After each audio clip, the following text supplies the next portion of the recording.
Hey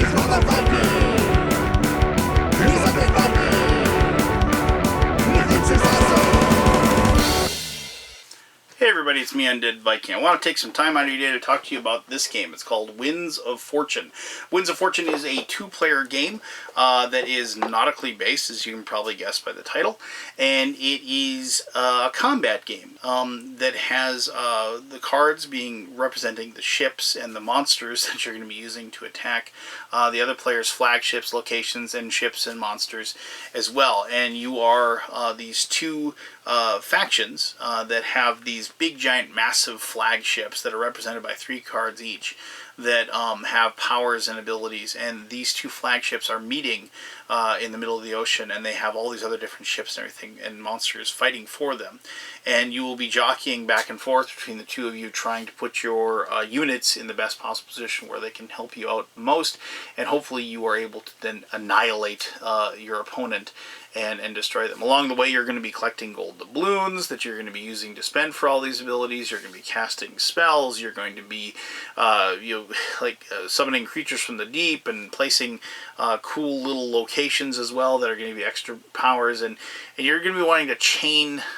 your unit's abilities and putting together and chaining attacks together and all kinds of fun stuff like that. So let me show you exactly how to play the Winds of Fortune, and then we'll come back here and I'll tell you exactly what I think.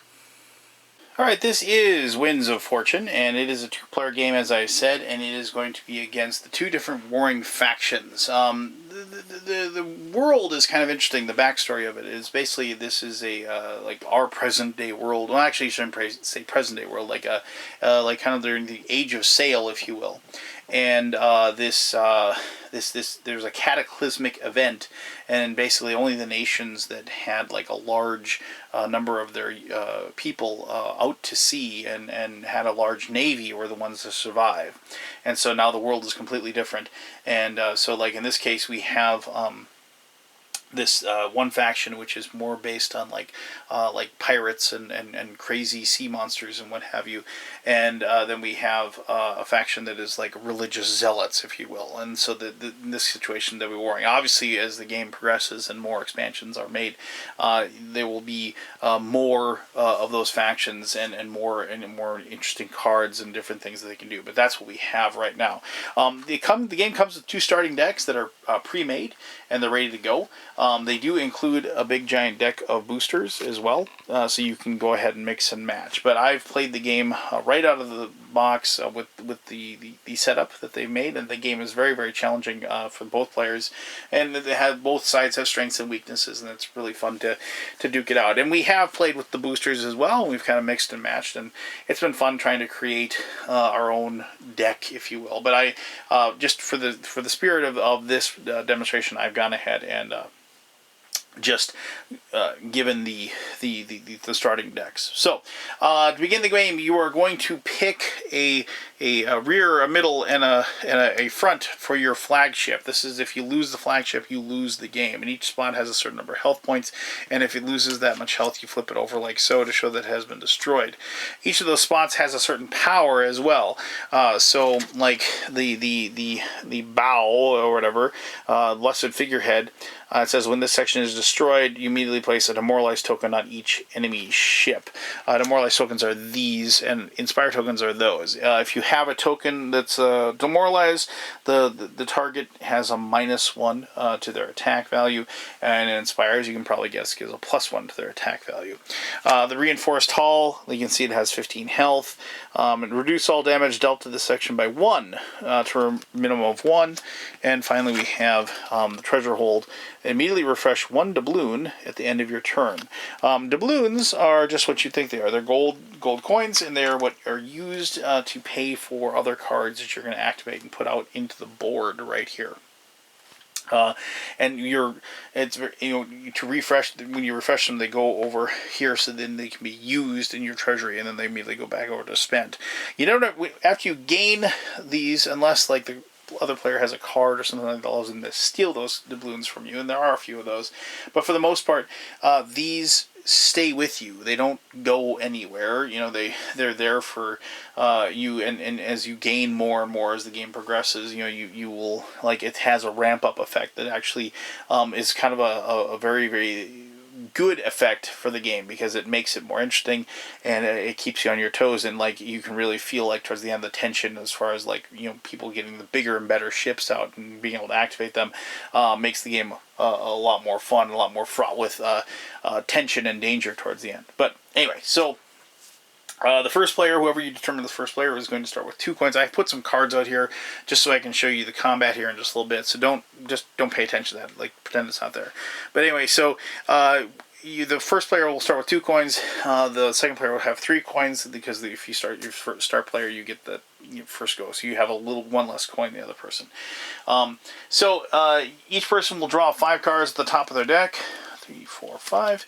And then if they don't like what they drew, they can discard some of them. You can mulligan them, and then like draw new ones, and then reshuffle your main deck. But anyway, so here we have so we have a location here with Castle Verda, and it costs 5 coins to deploy, and it has a health of 8, and immediately draw a card at the start of every turn when this card is in play, so it gets the extra card draw. We have a extra cargo hold. It's a ship upgrade for the hull. It's 4 health and 4 coins to draw a card upon playing this card, and it gives +3 health to the ship that is. This is not for the flagship though. These are going to be ships that we place out there. Commissar Rain, it's a ship upgrade. The crew, you can only have 1 of each upgrade, so you couldn't have like 2 crew upgrades. You could have a hull upgrade, and so you can have multiple upgrades as long as they're different. Place 3 Inspire tokens on this ship, and then we have the Zealot. Looks like it's a small ship. Has a 2 coins. It has a 1 attack, a 2 health. Has initiative of 3. Initiative is very important because when you have combat, if you have the higher initiative, then you will go before the other one. And there's a possibility you'll attack and destroy the other ship before it can actually even respond. But anyway, sacrificial. Rather than making a normal attack when at short range, this ship may be discarded to immediately discard 1 enemy card in play. So it's pretty cool power. And then here we have a sea monster. We have the Sea Golem. It's attacking a 4, health of 5. It goes on 1, so it's kind of slow. 4 coins to go out there. And it says the throw. If this card does not destroy a target ship when it attacks, it may move the ship 1 space. If moved into an uninhabitable field, the target ship immediately takes 3 additional damage. So you can see the Sea Golem is very powerful. You can see here, there's these 3 locations over here and 3 locations over here. You're never going to be attacking the ships that are in the person's sea. And no, these ships can't like cross over. They don't do that. They just kind of move around in the spots in front of you, and you try to position them in places where they're going to be able to block incoming damage, and where they'll also actually be able to attack as well. So you don't ever attack these directly. If you attack down a firing lane, and by firing lane, so like here, this would be a firing lane trying to attack this location, this part of the flagship or a location, then it can be blocked by a ship that is in this lane. So pretty straightforward, right? And you go through the process of the attack at that point. Whereas if like this ship was over here, there'd be nothing blocking it. It could attack this spot directly, or it can attack a location if they had one over there as well. So that is the basics of how like the placement as far as the ships go and the combat goes. Most ships have what's called medium range. If they have a different range, it'll say so on the card. What is important to note that, and I kind of screwed this up at first, when it says like this ship can attack something at medium range, it does not mean that it can attack something this far. Like if my ship's over here, and it says it's got a medium range, it doesn't mean it can attack to here and can't go any further. I was like, how do you ever attack any further? You can only go medium range, because it says medium range right there. What it means is the ship has to be in this row, this medium range row, for it to be able to make a successful attack either at the flagship or at a location. And so it took me a couple seconds to understand that, but after I got that down, it made complete and total sense.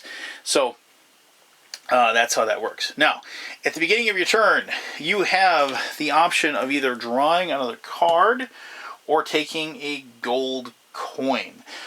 It's important to note that you always have the option of spending 3 coins to draw another card. That is where the strategy of stealing a card comes into play. Now, we're not going to be able to do that in this situation, but say we had these 2 coins that were refreshed and they have not been used, and you wanted to take a gold coin for your start. You either gold coin, draw a card. You take a gold coin, you put it on there. You immediately spend those 3 gold coins and you draw another card. And then after you've done that, then it refreshes, because of the fact that after you make your decision of drawing a card or getting a coin, that is when you go through the refresh phase. But you can go ahead, and that's called stealing a card. It's a very viable strategy that you can use when playing the game. So, and you'll do that many times when you play. So it is something to keep in mind, where it's always a good idea to have, if you can possibly have 2 coins already refreshed. And that's where this ability of being able to refresh one of your coins at the beginning and end of your turn really comes in handy. But on your turn, what you will do is that if you can, you'll pay after you refresh your coins. And let's say we took our 3rd one, and we have 3 coins. You are going to go through your deck, and you're going to go ahead and deploy your cards if you can.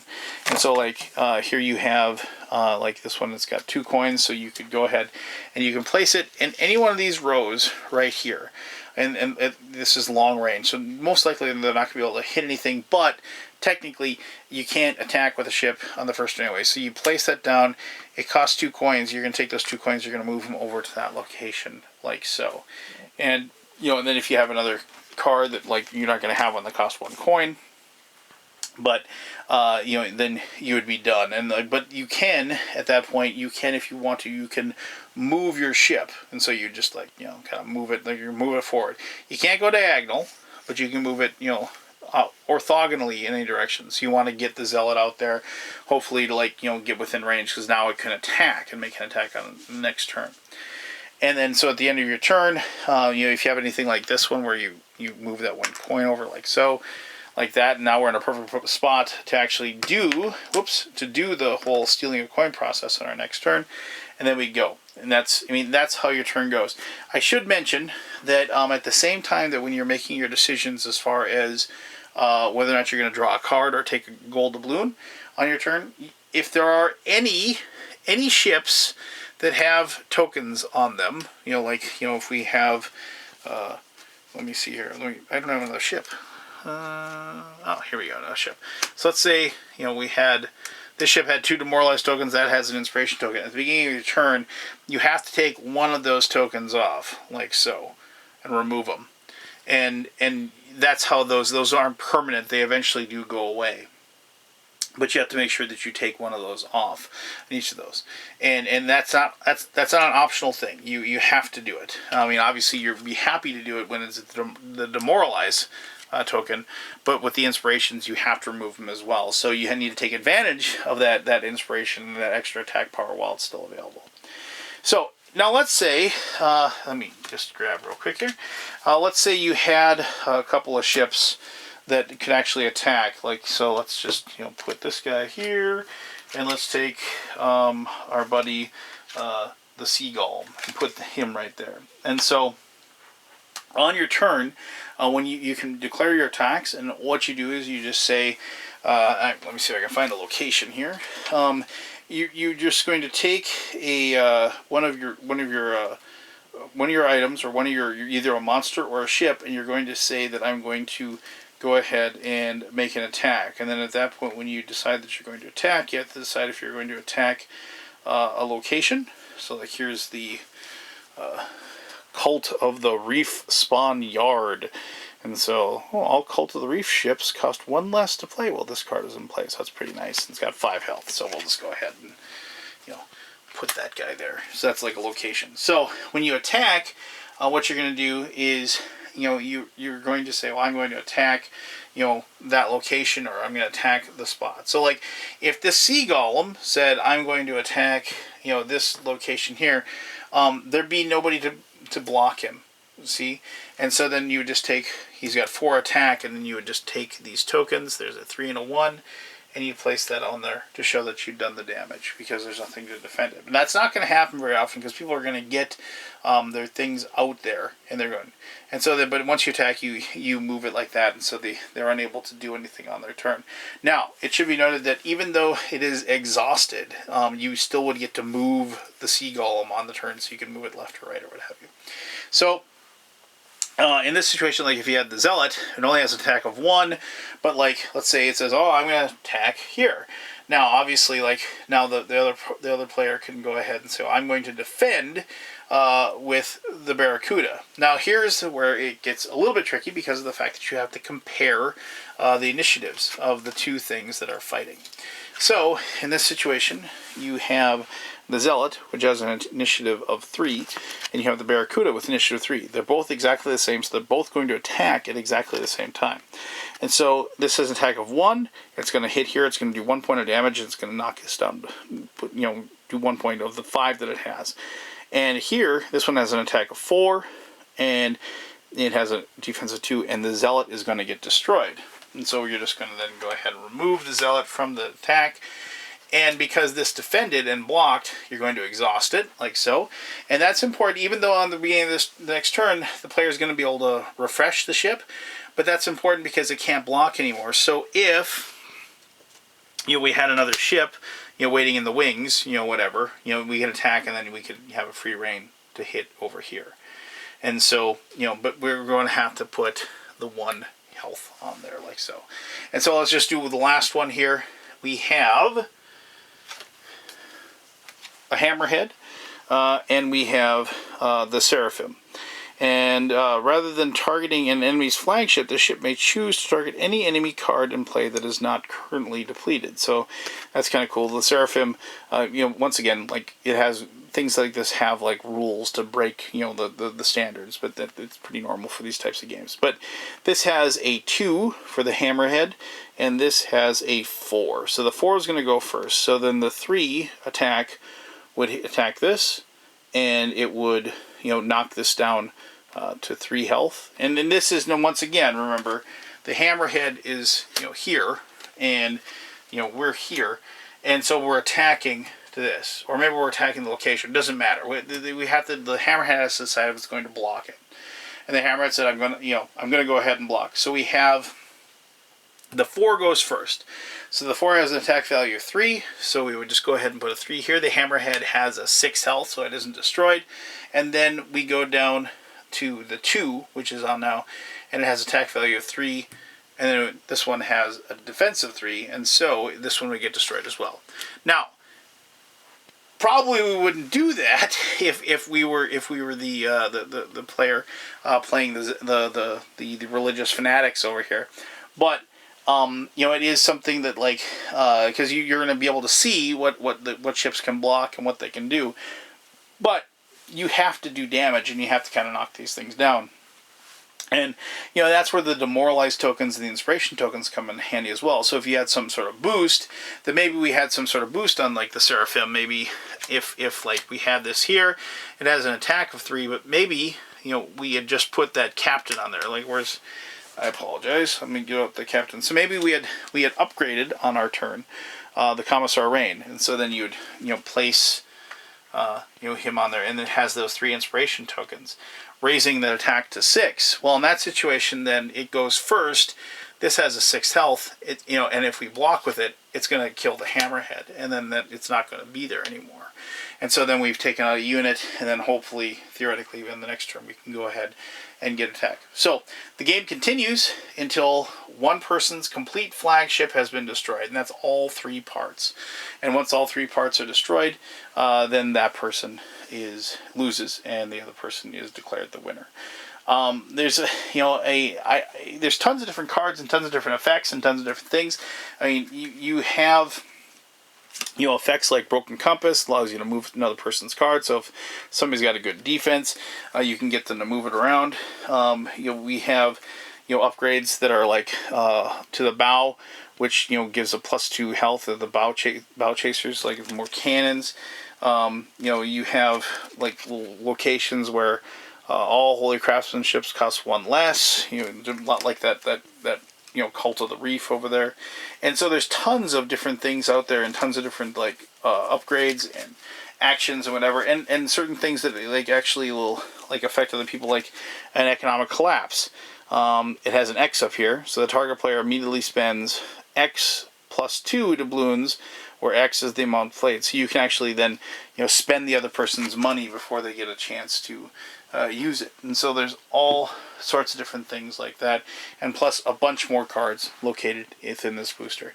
This game is very challenging, and it is it has this wonderful tactical element to it, and you have lots of interesting decisions to make as well, because you're always going to be trying to set up your attacks and jockeying your ships or monsters into the spot where they can do the most damage and help out the most. But there is a lot of sacrificing going on. You have to attack with ships that are going to get destroyed, but you have to do it because you need to break down the person's defenses, and you need to set up attacks behind attacks and things like that, and it becomes a very, very fun game of who's going to blink first in a lot of situations, and I really like the like I said, the narrative of the game, but also the tension and the ramping up as you get more and more coins over here. So, well, I've touched on a lot of things that I really like about the game. I think you should have a pretty good idea of how to play.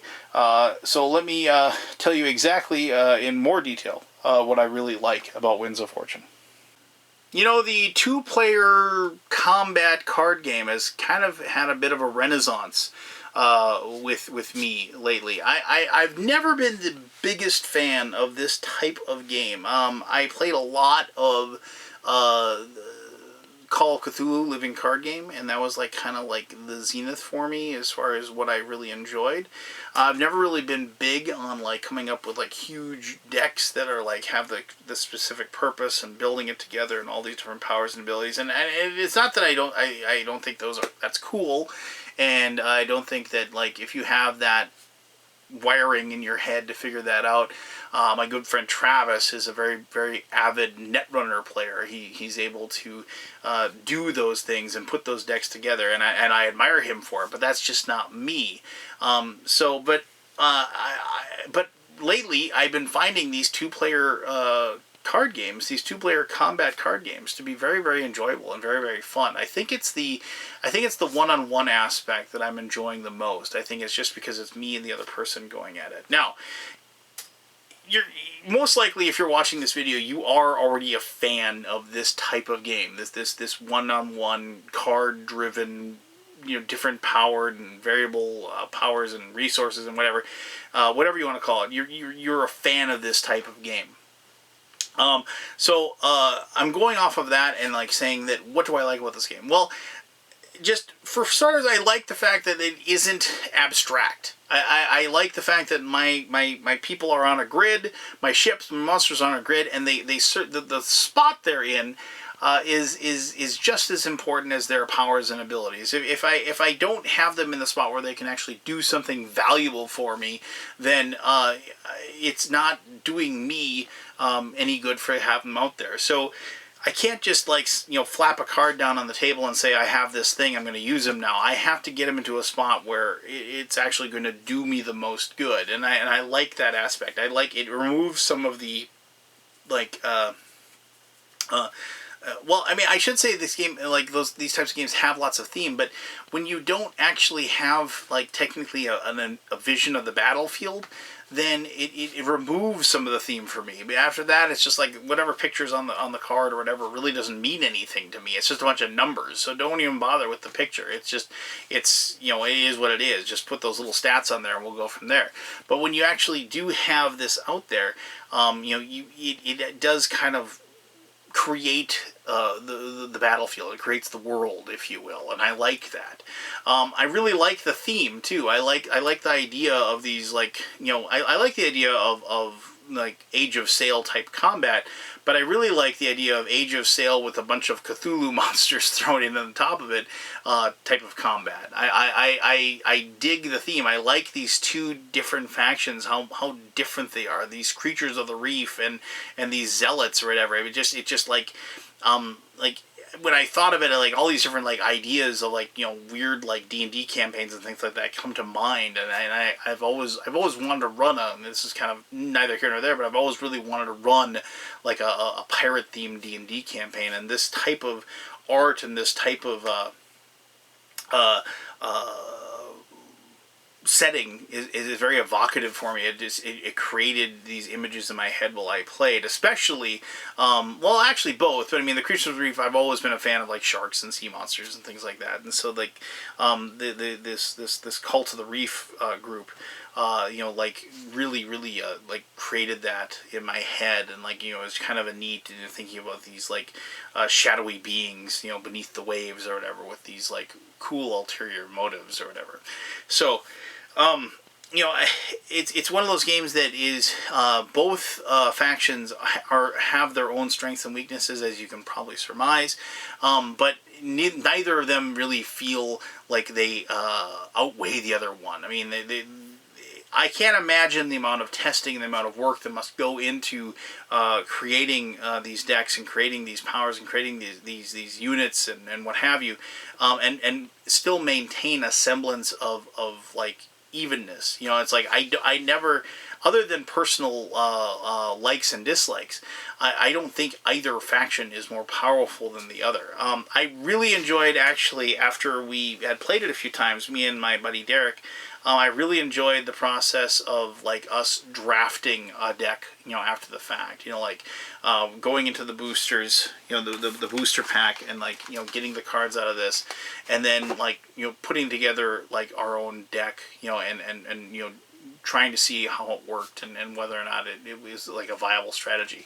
Now, I know at the beginning of this I said that's not my thing, but like I do like it in the fact of just grabbing some random stuff and throwing it together and seeing how well it works. And I like that aspect of the game. And I like the fact that the designer has taken the time to, like I said, put this along with the game, along with the 2 starter packs. So, like, you can play it either way, and it's pretty straightforward. So, for all those reasons and a lot more, I mean, if you are a fan of this type of game, I think this is something you'll want to check out. If you like the whole pirate theme, if you like the whole Age of Sail, or fantastic, I guess, Age of Sail, not like, if you know what I mean, like fantasy Age of Sail, I think this is something you're definitely going to want to try out. I would be interested to know if there's like rules, like if you had 2 copies, whether you could have like teams or like a 4-on-4 type of thing. I wonder if that would be possible. It might not. I mean, might not be totally with structure. I think it would have to go like teams. It would have to be like 2 people side by side, the other 2 people side by side, and maybe then, and that would be kind of cool, actually. Now I'm thinking about it, because of the fact that you'd have even more room for your ships to kind of sail around and do stuff in. Wow. Oh, I got to think about that. That'd be pretty cool. All right. Well, anyway, so there you go. That is Winds of Fortune. If you have any questions about the game, please ask away. I'll be happy to answer those to the best of my ability. As always, thank you very much for taking the time to watch this video. I really appreciate it. And until next time, this was me, the Undead Viking, telling you to have yourself one heck of an awesome day. All right. Bye-bye.